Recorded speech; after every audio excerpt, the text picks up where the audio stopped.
تین خصلتوں میں آپ علیہ الصلوۃ والسلام نے ان سارے اخلاق کو جمع کیا۔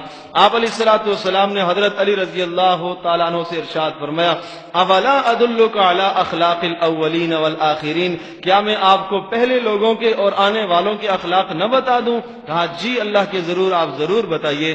آپ نے تین باتیں ارشاد فرمائی، صل من قطعک، صل من قطعک، صل من قطعک، جو آپ سے قطع تعلق کرے اس کے ساتھ آپ رشتہ جوڑو، یہ پہلی خوبی ہے۔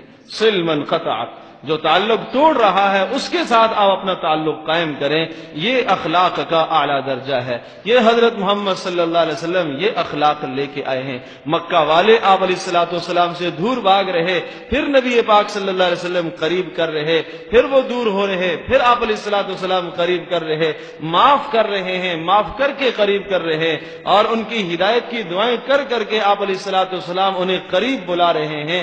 جو جانی دشمن ہیں اگر وہ بیمار پڑ جاتے ہیں تو آپ علیہ الصلوۃ والسلام اعادت کے لیے چلے جاتے ہیں۔ یہ نبی پاک صلی اللہ علیہ وسلم کے عظیم اخلاق ہیں۔ تو ارشاد فرمایا، صل من قطعک، جو آپ سے تعلق توڑے اس کے ساتھ آپ تعلق جوڑو۔ دوسری بات، واعف عمن ظلمک، جو ظلم کرے اس کو آپ معاف کرو، یہ میرے اخلاق حسنہ ہیں، یہ میرے عظیم اخلاق ہیں۔ اور واحسن الی من اساء الیک، جو آپ کے ساتھ برائی کرے آپ اس کے ساتھ اچھائی والا معاملہ کرو، آپ اس کے ساتھ اچھائی والا معاملہ کرو۔ میرے عزیز دوستوں اور بزرگوں اور ماں اور بہنوں، دیکھیے برائی کے ساتھ اچھائی کا معاملہ کرنا، اس سے مسائل بہترین ہو جاتے ہیں، اس سے خاندان کے خاندان سدھر جایا کرتے ہیں، اس سے آپس کی چپکلشیں ختم ہو جایا کرتی ہیں۔ جتنا انسان سامنے والا اخلاق سے زیر ہوتا ہے اتنا وہ زور سے زیر نہیں ہوتا، قوت بازو سے اور طاقت سے اور دھمکی سے اتنا وہ زیر نہیں ہوتا، وہ اخلاق سے زیادہ زیر ہو جایا کرتا ہے۔ نبی پاک صلی اللہ علیہ وسلم کے سامنے آج سارا مکہ زیر ہو گیا، کیوں؟ یہ اخلاق کی بنیاد پر زیر ہوا۔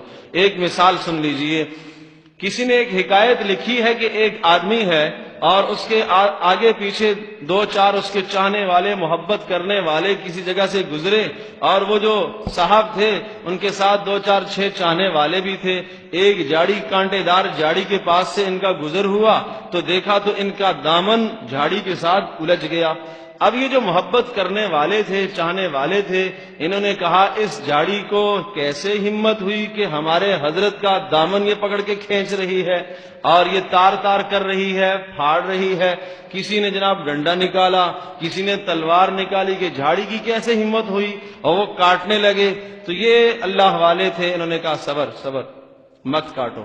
اگر آپ کو کاٹنا ہے اور آپ سمجھتے ہو کہ یہ راستے میں مسلمانوں کے لیے اذیت دینے والی چیز ہے، نقصان دینے والی چیز ہے، تو آپ کو ایک آسان عمل بتا دوں۔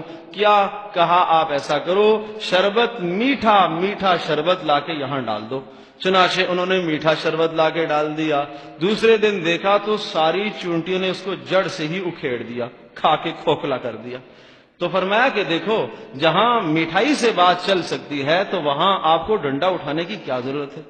جہاں کام یہ اس طرح سے ہو سکتا ہے، پیار سے، محبت سے، وہاں کام جب چل سکتا ہے تو آپ کو وہ کیا ضرورت ہے کہ آپ بھرم ہوں، آپ غصے میں آ جائیں، آپ طیش میں آ جائیں، جس سے مسائل اور بگڑ جائیں۔ اگر ہم یہ چاہتے ہیں کہ ہمارے گھریلو مسائل بہتر سے بہتر ہو جائیں، ہمارے گھریلو مسائل کے اندر اچھائیاں پیدا ہو جائیں، ہمارے معاشرے سدھر جائیں، آپس کے اختلافات اور ناچاکیاں ختم ہو جائیں، تو پھر ضروری ہے کہ یہ طریقہ اختیار کیا جائے، نرم طریقہ اختیار کیا جائے، نرم گوشہ اختیار کیا جائے۔ یہ حضرت صلی اللہ علیہ وسلم کے اخلاق عظیم ہیں۔